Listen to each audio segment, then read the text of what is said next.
Ryan Seacrest here. When you have a busy schedule, it's important to maximize your downtime. One of the best ways to do that is by going to ChumbaCasino.com. Chumba Casino has all your favorite social casino games like spin slots, bingo, and solitaire that you can play for free for a chance to redeem some serious prizes. So hop on to ChumbaCasino.com now and live the Chumba life. Sponsored by Chumba Casino. No purchase necessary. VGW Group. Void where prohibited by law. 21 plus. Terms and conditions apply. The CBS Radio Mystery Theater presents...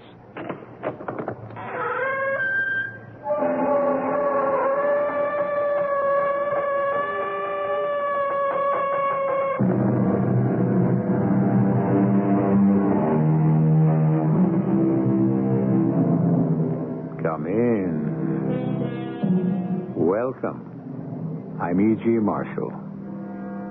No man, said the historian, lives without jostling and being jostled. In all ways, he has to elbow himself through the world, giving and receiving offense. Is that what it's all about? Jostling, hustling, elbowing, shoving? A series of never-ending confrontations? In many ways, it seems to be true. And yet, we are told, the meek shall inherit the earth. What a world we live in. So filled with contradictions and infinite possibilities. Melisande, I had to see you. But it's dangerous for us to be seen together. It doesn't matter now. She knows the whole story. Edward, you have to be calm. Calm. I tell you, she's got us. Well, I don't care how bad it looks. There is a way out. No, she's got us. The old lady has got us dead. Oh, you're wrong. She's got us alive. Dead? She hasn't got us at all.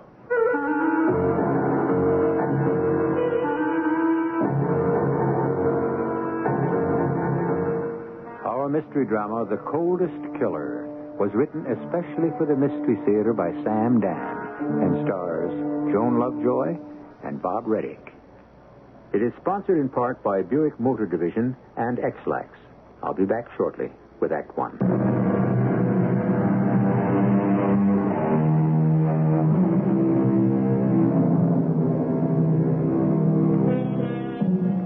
We die only once, and for such a long time. And so you would think that there would be nothing casual about death.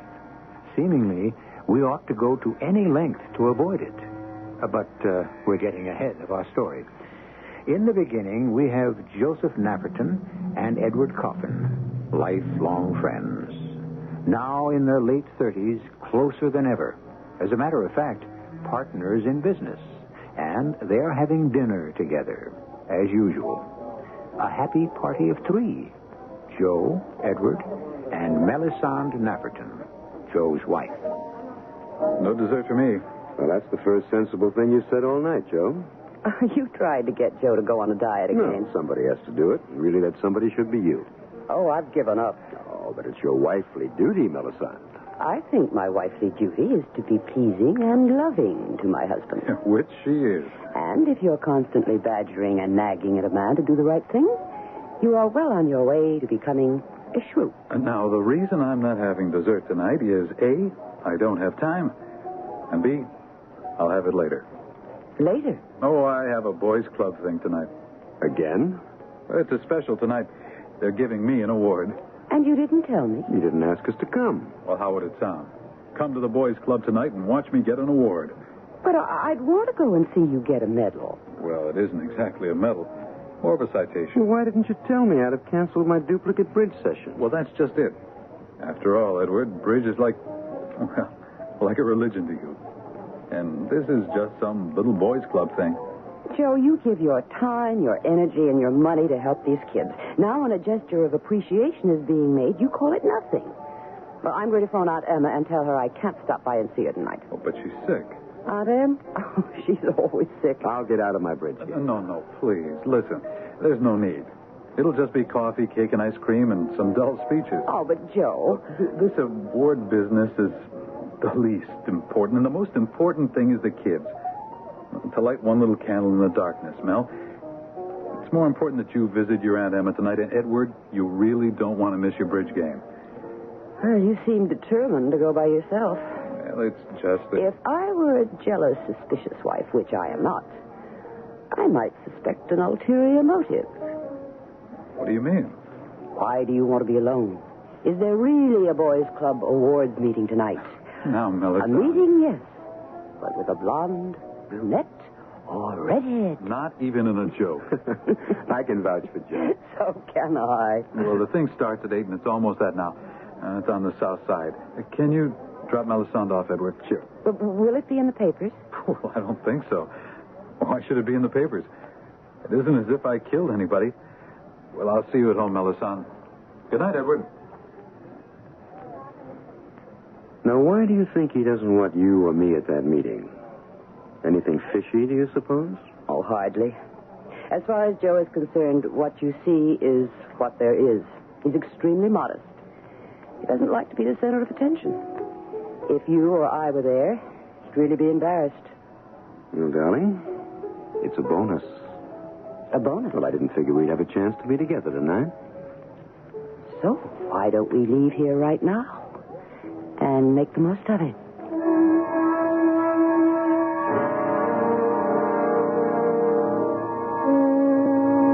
Who?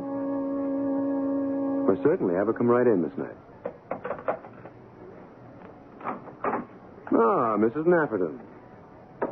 Won't you sit down? Thank you. Joseph isn't here. He left to attend the Chamber of Commerce luncheon. I am aware of that, Mr. Coffin. I am not here to see my son. Oh? Well, what can I do for you? Shall I come to the point? Well, I can't imagine what point you have in mind, but please do. If I may use current slang, which I detest, but which is nevertheless highly expressive, leave town. I beg your pardon? Why? Because you didn't hear what I said? Or because you do not choose to understand it? Leave town? I find that the most satisfactory solution to the problem. Problem? Two problems, actually, Mr. Coffin. First, you and Melisande have been, I must use the old-fashioned word, betraying Joe. Oh, Mrs. Nafferton. Don't interrupt. I have a report from private detectives. Private detectives? You keep interrupting, and for no purpose. Is that water in the pitcher on your desk fresh? Well, certainly. May I trouble you for a cupful, please? I find it necessary to take a Well, tip. of course. Thank you. Well, you become all excited, and with your heart condition, that certainly is unwise. My pills are designed to control my condition. Thank you. Well, still, you should not needlessly... Shall we proceed? Well, you must take care of your heart. Why should you be concerned? After all, to you and to my son's wife, I am a nasty, meddlesome old witch. Oh, now, Mrs. Knapp. Oh, yes. But to return to matters of substance. My detectives can furnish a list of places, times, motels, etc., etc. Proof positive. Proof of your dalliance with your partner's wife. Do you wish to deny it? Where are we headed? Into, I fear, even deeper and more troubled waters, Mr. Coffin. In addition to your many attainments, you are also, I see, a student of history. Oh, you flatter me. You have constructed a Potemkin village. Now you lost me. The Russian Empress, Catherine the Great, had a prime minister named Potemkin. Is he somehow involved in our little problem? Only as he served as your inspiration. It seems that he and his friends were, as you would put it, robbing the Empress blind. Therefore, he decided to convince her that the nation was happy and prosperous. Mrs. Nafferton, I wish you would come to the point. This is the point. And he said to her, Your Majesty, let me show you how wisely your money is being spent, how prosperous your people are. Come, let us tour the realm. Well, surely this can have no bearing on what... He prepared for that trip, Potemkin did. Now I know why Joe's father died. You talked him to death. All along the route, he constructed villages. Prosperous-looking villages, only they weren't really villages. The homes and buildings that lined the road the length of Russia were false fronts, like Hollywood movie sets. But you still haven't told me... And so have you. You have constructed Potemkin villages. What are you talking You know what I'm talking about, Mr. Coffin. My son cares only about manufacturing, engineering, turning out those stupid plastic containers, the marketing, the distribution, the finances. Bore him. He leaves that all to you. Let any accountant examine the books of our firm. Oh, that is bravado. Why, you have set up 4 warehouses, north, south, east, and west. Each is a Potemkin building. Now, that is... A lie? Well, they're false fronts. They neither receive nor ship merchandise. But you charge rent and salaries and expenses on the books. I notice you don't interrupt me now. And, Mr. Coffin, it all goes into your own pocket. You have been systematically looting this company for years. Fraud, deliberate fraud, embezzlement. Very well. What do you propose to do? And I haven't come to the worst of it.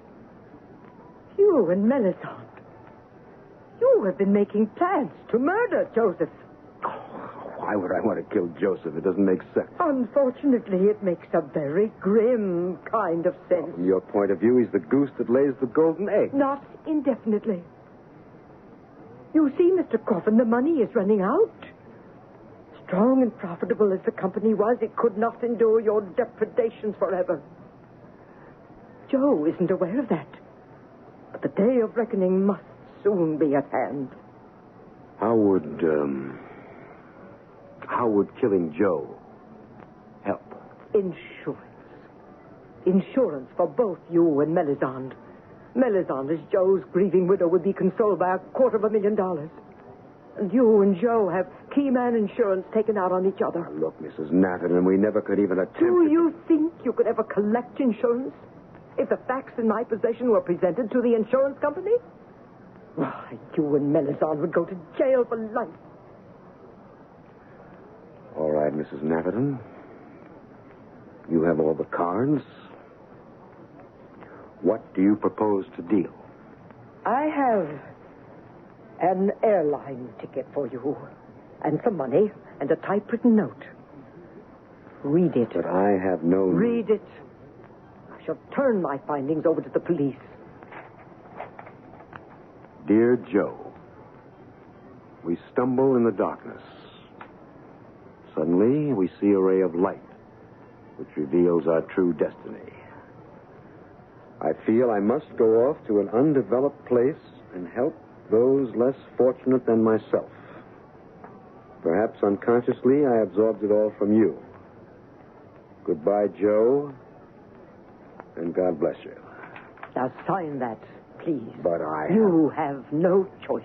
But... Your plane leaves at 6 o'clock. But Mrs. Nafferton... We'll put this in the mail. It will be on my son's desk Monday morning. Sign, please, Mr. Coffin. Ah, thank you.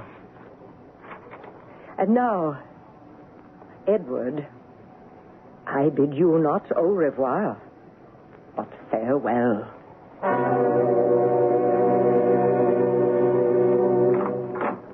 Edward? What are you doing here, Melisande? I thought it best not to see you at the office. She's got us, Mel. She's got us. Don't say that. We'll think of something. What? For crying out loud, what? You have to be calm. Calm? Calmer than you have ever been in all your life. Melisande, she's got us. I don't care how bad it looks. There has to be some way out. In that bag of hers were all the papers, all the documents that could send me to jail. I would be disgraced, ruined for life. Did you sign the note? I had to. There's no real harm done if Joe never sees But it. I'll have to see it. You just get into the office earlier than he does and get to the mail first. But what is the good of it? If the old lady finds out that I haven't left the country, she'll reveal everything. Not necessarily. How can you say that? She's got us. The old lady has got us dead. Ah, that's where you're wrong. She's only got us alive. Dead, she doesn't have anything at all. What are you saying, Melisande? What are you saying?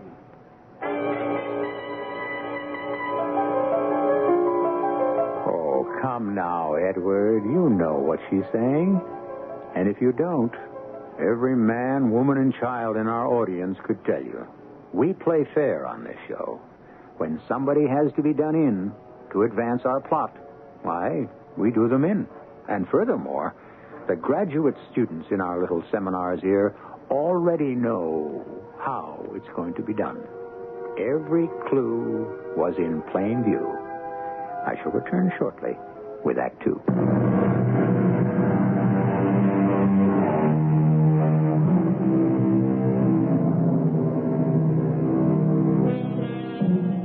Hatred comes from the heart, contempt from the head. And neither feeling is quite within our control. Well, now, a man who is having an affair with his best friend's wife is surely a man who has plenty of hatred and contempt. And so, for that matter, does the wife. And when you get enough hatred and contempt going for you, the natural result is usually murder, isn't it? What are you saying, Melisande? Mrs. Nafferton has to go. Go? You don't mean murder? Yes. She has to be killed. Well, how can you say it so calmly? I'm merely stating a fact. There's no point in getting emotional about it. But to kill somebody? We've already decided we have to kill Joe. Well, We have no choice. If we kill Joe and leave her alive, she'll go to the police. We'll have killed Joe for nothing. listen to us. This conversation, people like us don't have conversations like this. Conversations about committing murder, not law-abiding people like us. But we're not law-abiding people, Edward. We have already violated a clear majority of the Ten Commandments, not to mention how many man-made statutes. But to kill an old lady... It's easier. I never realized you could talk this way, Melisande. She's old. She's sick. We'd be depriving her of very little. Well, I'm against it. Does that mean you'd rather end everything between you and me? Well, you know I don't want to do that. I know there's only one way for us to continue to be together, and you won't take it. Melisande. Yes. You were about to say. But how? How? How? We haven't even figured a way to kill Joe, and now this. Oh, this. This is going to be very simple. Simple? Absolutely no trouble at all. She has a very severe heart condition. The slightest shock, stress, or strain could trigger an incident. You know that? Yes, I know that. Well, she's fortunate. She keeps her condition well controlled with her special medication. I don't know exactly what it is, but it's a pill. I still don't understand. She carries a vial of those pills constantly in her handbag. Well? Suppose we could substitute other pills. Poison. Sugar. There's nonsense about poison. Don't be a fool. If there's an autopsy, do you want it to reveal poison? No. Sugar. Instead of the real thing.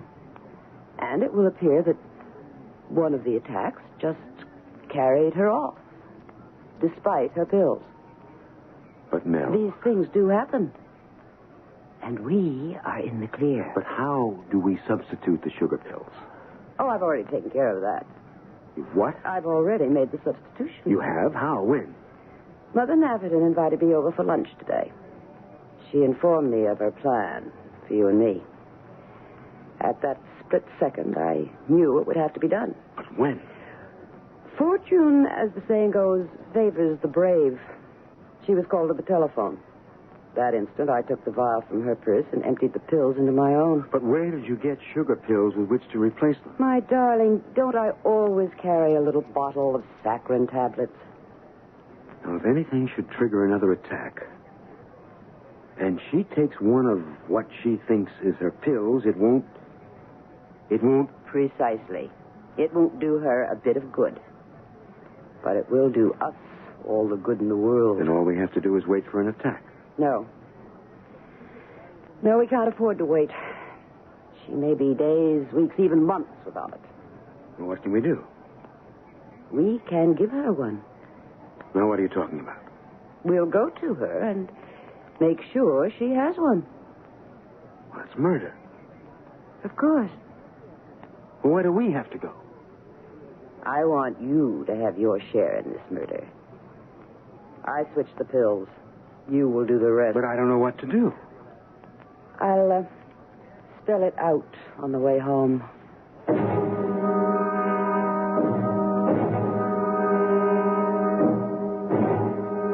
Hello, Mother Napperton. Well, Melisande. And Edward? How do you do, Mrs. Napperton? Your plane leaves within the hour. It wasn't necessary for you to say goodbye. Oh, he hasn't come to say goodbye. He hasn't? No. Well, tell her why you've come, Edward. Well, Go ahead. Tell her, Edward. Tell her or you're through. All right. I'm not going. You're not going? No, I'm not going. I told you what would happen. Well, I don't believe you. Well, you think I'm bluffing? Every step of the way. Well, I could call my attorney right now. I'll dial the number for you. The moment I place these facts in his possession. Well, what are you waiting for? Well, you face jail. And what do you face? Ruin me. Go ahead, ruin me. I will. Please, Mother Napperton.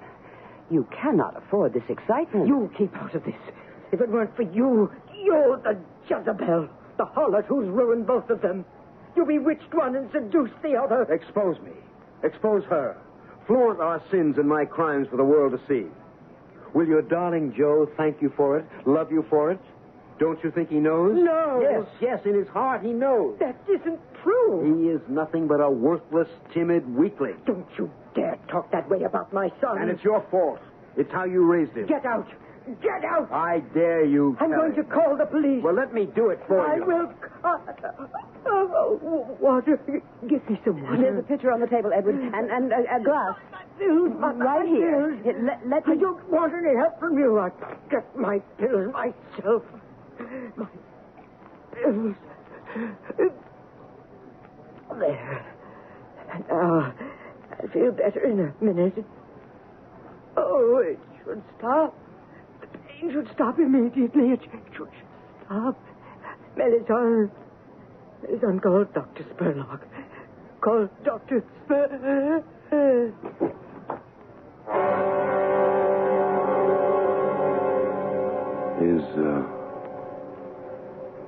Is she dead? Yes. How can you tell? The old bag, she was dead before she hit the floor. And what do we do now? Edward, you are magnificent. You killed her. We killed her. Always remember that, Edward. Always remember that. Now, what do we do? Well, my darling mother-in-law has had one of her attacks. I'd better call Dr. Spurlock. Melisande, I happen to remember. Dr. Spurlock is also the coroner for this county. She died of a heart attack. Oh, I'd better take care of the pills. The pills? Well, in the very unlikely event that Dr. Spurlock might look at the bottle, I'd better put the real ones back. You think of everything, Melisande. In the game we're playing now, Edward, we have to think of everything. Be ready for anything. And overlook nothing.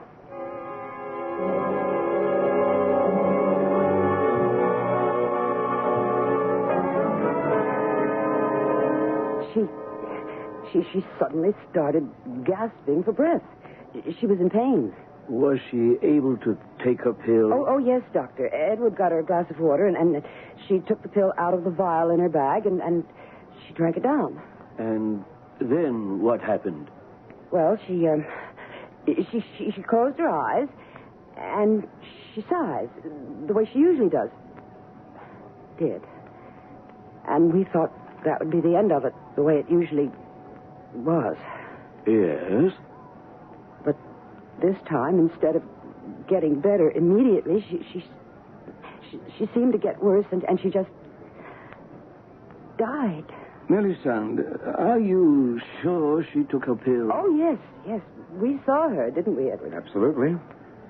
You say she took the pill from this little vial? Yes, Doctor. Why? It's funny. These pills have a slightly bitter odor. You can always smell it on the breath for several minutes after the patient takes them.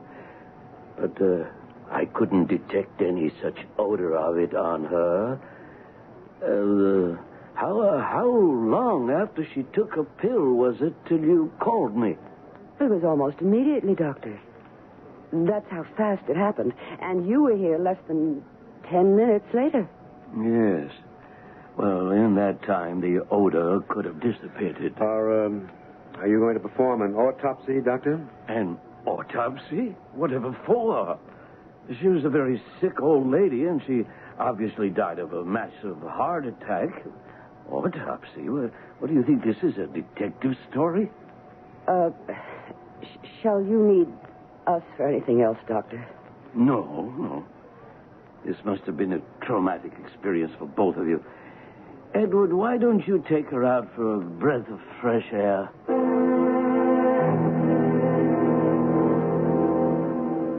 We got away with it. Did we? Well, of course. We did everything just right. You heard what Dr. Spurlock said. She died of a heart attack. And that's it. Ended. Finished. Case closed. You know, for the very first time, I'm letting myself believe it. Believe what? That we can do it. That we can carry the whole thing off. Well, now we'd better get ready for Joe. Joe. Edward, the company can't last another 6 months. All we have going for us is that insurance. It won't be as easy as this one was. The best way to do it is to do it. What do you mean? With a gun. A gun? At night, late. Shoot him. Well, I couldn't do that. Take his watch, his ring, and wallet. The police will write it off as a robbery. What's the idea of a gun? What'll I do if it won't go off, if I miss him? Look, the best way is the most simple way. All we have to do is make it look like a robbery. But it won't work. Edward, I know you're frightened. Maybe, but I'm also being smart. Let me tell you something about the police. You don't know anything about the police. Whenever a man dies in suspicious circumstances, do you know who the police suspect automatically? His wife. His business associates. But we have to kill him. We have no choice. It can't be murder. How else can we kill him? Maybe it could appear to be an accident. What kind of an accident? Well, I don't know. Wait a minute. I know how it has to be done. I know the only safe, sure, and successful way to kill Joseph.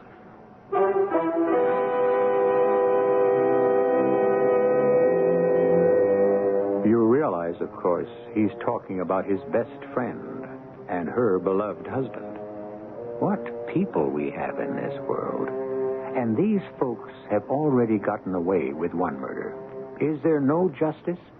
No retribution? Well, there's a third act, and I shall deliver it shortly.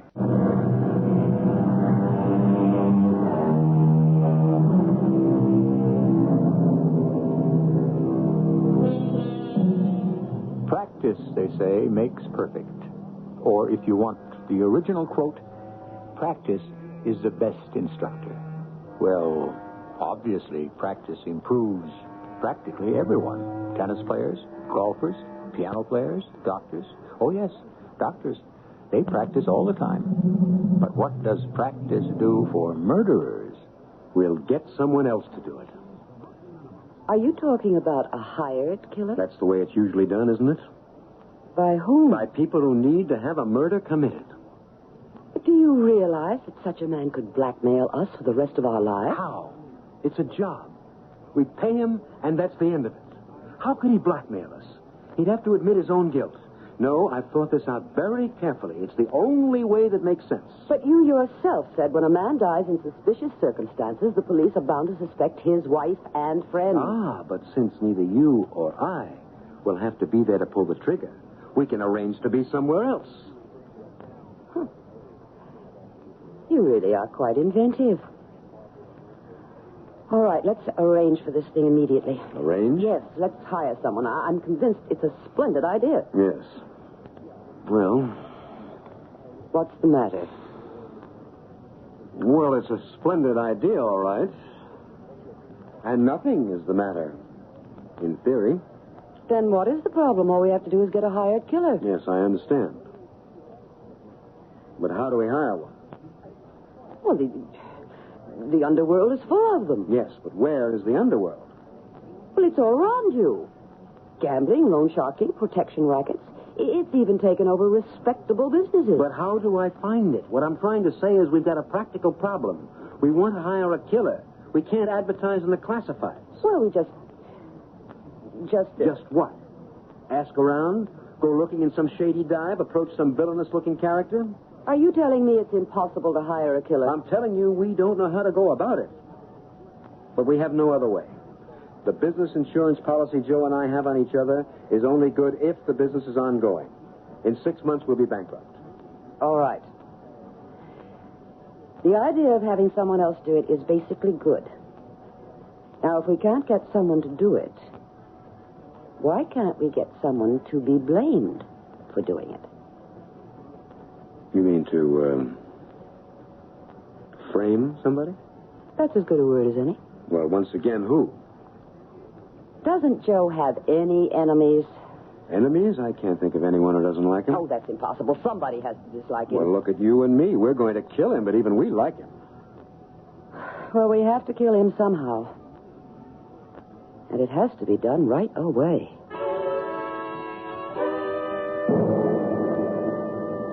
I like the club at this hour of the morning. Yes, it is nice, Joe. You know what I like best about it? No one's here. The pool is empty. You can play tennis without anyone getting edgy about you taking extra time on the court. And the locker room is nice and quiet. Well, I always thought you liked to be with a lot of people. Maybe I've changed. Ever since Mom died. Well, now what do you say we have a drink? Well, let me call Pete. No, he's never around when you need him. Pete?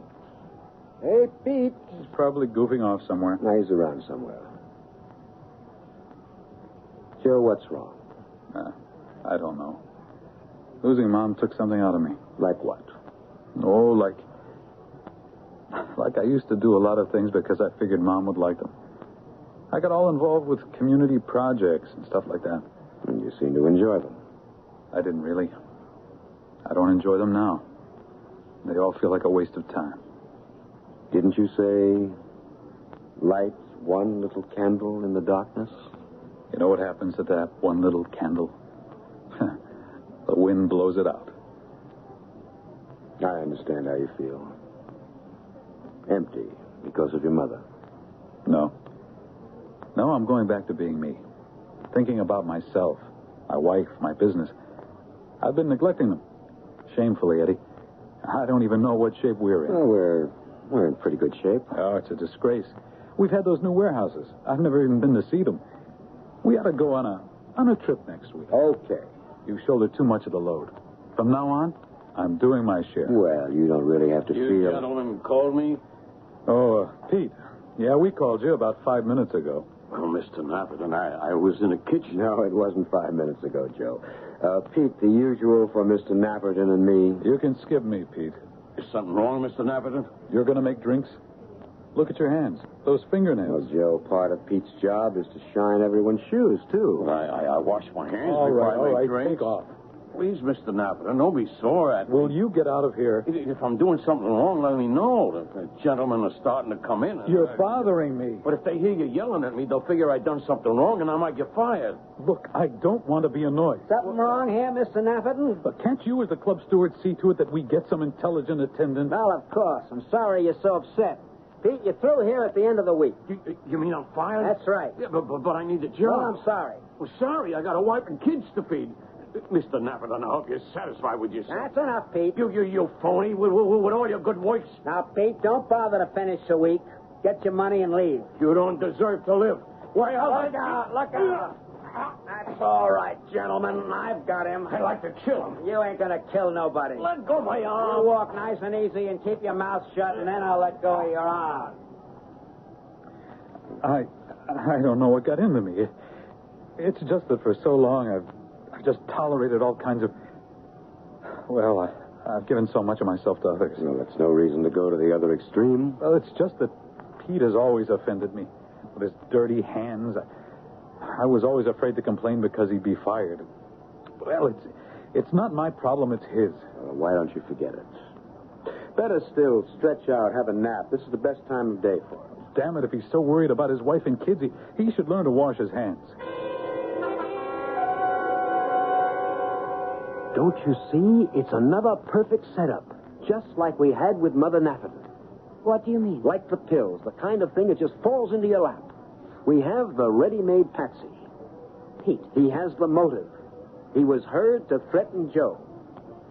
But how? Ah. Now you're asking how. First, ask where. I'll answer. In the clubhouse. At 10 in the morning, when the place is practically deserted. But Pete will have to be seen there, and he's being fired. No problem. I'll get him there. How? Leave it to me.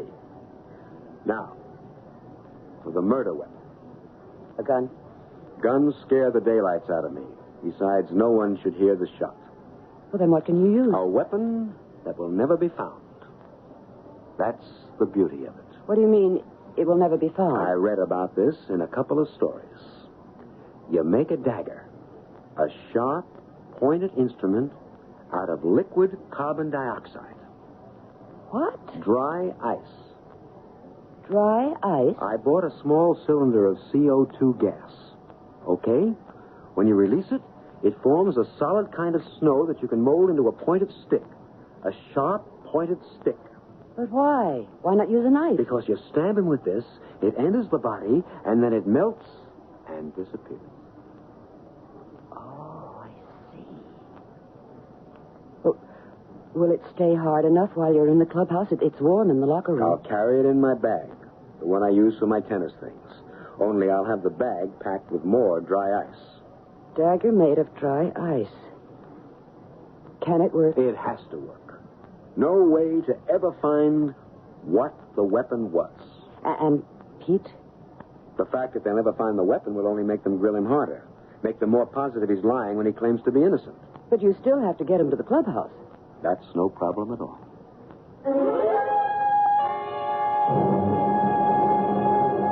Hello? Pete? This is Edward Coffin. Would you come back to work at the club? I've been fired, Mr. Coffin. Well, Mr. Navin was sick about what he did to you. He couldn't sleep all night. He's not been well since his mother's death. Yes, sir. He feels he owes you an apology. Could you come by the clubhouse this morning at 10 o'clock? Mr. Nafferton will fix everything up. Well, thank you, Mr. Coffin. Thank you. You just saved my life. Not a bad game. Well, I think you overextended yourself, Joe. Yeah. Well, I think I'll stretch out on the bench and just grab a nap. Go ahead. Well, don't let me sleep more than 20 minutes, will you? No, I won't. You're a good friend, Eddie. Best friend a guy could have. Joe? Joe? I'm not going to wake you in 20 minutes. Nobody is ever going to be able to wake you again. Hi, Mr. Coffin, the usual. All right. Mr. Nafferton been along soon? I don't know. He likes a little nap after playing. He'll be along in a couple of minutes. Hey, Pete, what are you doing here? I thought I told you... Mr. Nafferton. He says he wants to see me. He says maybe we can work something Well, out. Pete, he's back in the locker room. You might tell him to hurry if he wants to ride back to the office with me. Oh, yes, sir. I will. What got Mr. Nafferton so sore, Pete, anyway? Just nerves, I guess. I wonder what's keeping Joe Nafferton. Listen, I have to make a phone call. Would you mind going back there? Oh, sure thing. Any minute now. We'll hear a yell that could awaken the dead. If such a thing were possible. Police! Police! Someone call the police. Mr. Nafferton's been murdered. A late news bulletin. Pete Mulray, clubhouse handyman, wanted for the murder of Joseph J. Nafferton, has been captured by the police. The accused insists he is innocent, that Mr. Nafferton was already dead when he found him in the clubhouse. Asked why he ran away, Mulray said he lost his head and feared he would be accused of the crime. Mulray was heard to threaten Mr. Nafferton's life the day before. The police are still searching for the murder weapon. Well, now, that's a neatly tied package. I never realized it would be so easy. He was fast asleep. I took the pointy little dry ice rod out of the bag and just stabbed it into his heart without even thinking. The part that went in broke off. The other part I put back in the bag, and that's all. You expecting someone? No, I'll see. Why, Dr. Spurlock. May we come in? Edward, Melisande. May I present Police Lieutenant Dreyfus, homicide. Homicide? He's here to arrest you for the murder of Joseph Nafferton. What? A shame. We can't have you also for the murder of Mrs. Nafferton, his mother. But we could never prove that. What are you talking about? You said she took that heart pill. She never did. But there was nothing I could do about it. But here we've got you, if you'll excuse a bad pun, cold. Why didn't you use an ordinary knife? No, you had to be fancy. I don't know what you're talking about. Dry ice. You're a fool. Tissue that's been pierced by ice shows a different traumatic pattern than tissue pierced by steel. You can tell it's been frozen. Well, I deny it. I don't know what You thought you had some super device, some foolproof way. But Pete Mulray killed him for revenge. I asked Lieutenant Dreyfus here to get a warrant to search this place. Edward, do you know what he found? A cylinder of CO2 gas. Why, Edward? Why would he find liquid CO2 in your house? You're not required to say anything. But does a happy explanation occur to you?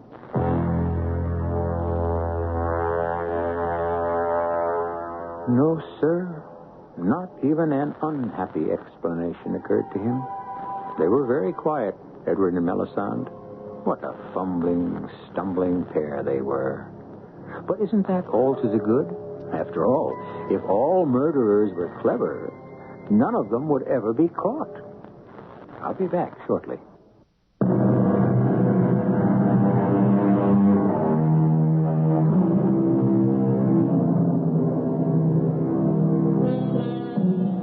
So much of what we believe is fashioned by the popular literature of our day. And so crime and punishment are usually images of reality. In many cases, fantastic shadows of the actual thing. The truth is, if you're an average person who wants to commit a murder, you would hardly know how to go about it in real life. And if you imitated art, well, just remember, the gimmicks you read about in books and see on the screen and hear on this program are parts of crimes that have already been solved. Our cast included Joan Lovejoy, Bob Reddick, Lloyd Batista, Joan Shea, and Gilbert Mack. The entire production was under the direction of Hyman Brown. This is E.G. Marshall inviting you to return to our Mystery Theater for another adventure in the macabre. Until next time, pleasant dreams.